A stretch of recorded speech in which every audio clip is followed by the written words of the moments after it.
kama hatukusanyiki kuchangia timu yetu, hatuna sehemu ya kuvaa jazi ambayo Yanga imetengeneza. Uskapo bendera. So soko ya mtu kununua jazi ya Yanga sehemu ya kwanza tawani kwenye uwanja.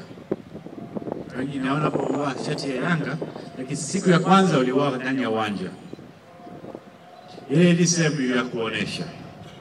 Sasa ukikuwa umekaa Mbezi, Tabata, unaona mpira kwenye TV, kwa nini nitoke kwenye foleni na mwangeke kwenda kwenye uwanja? Zamani tulicheza na mfano Coastal, mapato ilikuwa katika 60, 70, 80. Inategemea ni ugumu ya game, ligi imeka wapi. Sasa hivi mapato hata milioni 3, 4 yafiki. Gharama yetu ya kushara ni takriban milioni 160 kwa mwezi. 170.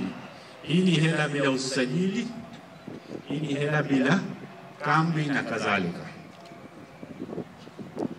Kwa kifupi, kama tunacheza mechi 5 kwa mwezi na mapato milioni 2, ni sawa sawa milioni 10.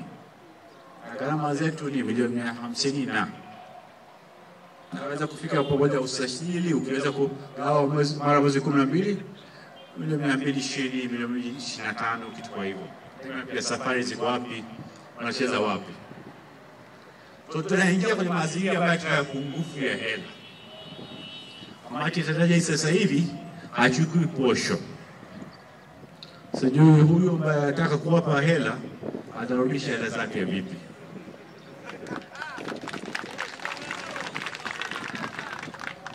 Uchaguzi huu ni tofauti na uchaguzi ulioingiza madarakani. Mimi si imani ya wanachama na timu yao. Naomba reza ya kugombania maslahi ya Yanga.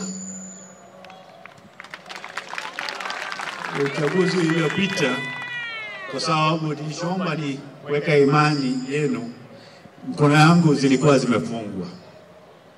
Kila kitu nilikuwa nafikiri mara 2, 3. Hali ilikuwa kadhaa, sijapata ridhaa kufanya vingine hivyo. Sasa naomba ridhaa kuweka maslahi ya Yanga mbele na kuleta faida ya wengine ndani ya club. Hii urudi kwenye club. Ili tuweze kuwekeza kwenye wachezaji, walimu, tupunguze hii tofauti ya mapato na tulumizi na tupate faida ili tuweze kuwekeza zaidi. Ili tusitarajia mtu mmoja aje kama malaika kwa hali ya janga. Kwa hiyo tutaomba ridhaa. Na wakati huu itakuwa ni kidogo tunabidi tupambane zaidi. Watu hawatapenda, lakini kama maendeleo yanahitajika, hakuna mtu atakuleta kwenye sahani nyumbani. Inabidi ugongee, umaandamane, upige kelele, wakuelewe. Na wengine kitajika record kwenye mkanda. Ile fitna zao watu wasikie. So hii eneo tukitaka kwa uwanja haitapatikana kitandani. Tuko tayari kufanya kazi pamoja, tukiomba kibali ya maandamano, tuko tayari kutoka kwa sababu napenda Yanga yako. Mungu ya club hii nilisema kila siku ni watu sio mtu. Ndiye wapiga kura. Tukiweza watu wanagombea waelewe wapiga kura ni wa Yanga, hii uwanja itapatikana. Na mengi zinaweza kupatikana. Tukisongea jersey fulani itakuwa ya Yanga, mkobe chini, na isipofuatwa tutafuata utaratibu ya sheria. Watu wanaweza kusema sisi wagomvi, lakini hayo ndio tupo kwa wakati ambayo niwaambieni. Mwenyekiti ambayo naomba mimi kura ni kuwa huru ya kupambana na hizi vitu. Nisione aibu kuitwa mgomvi, lakini sigombani, natafuta haki ya Yanga. Natafuta haki za Yanga. Na ukilipa kamati ya utendaji ambayo haina dhamira yale, na watakuwa wanafikiri mambo yao, itakuwa vitu viwili, hatutaelewana na hatuna maendeleo.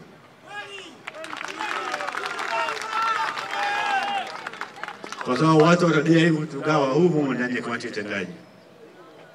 Taarifa kabla kujadiliwa vizuri na kufahamishwa wanachama wakati mwafaka, utakuta kwenye magazeti.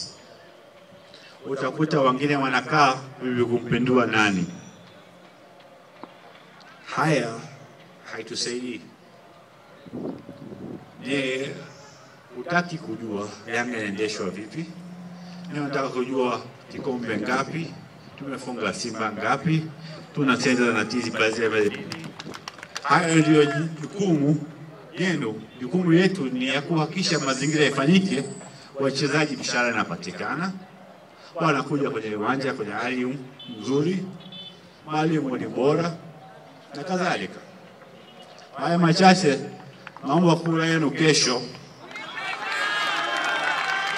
Na kama swala zaidi ya 3 tutachukua. Tumwite Bwana Sanga, mgombea makamu mwenyekiti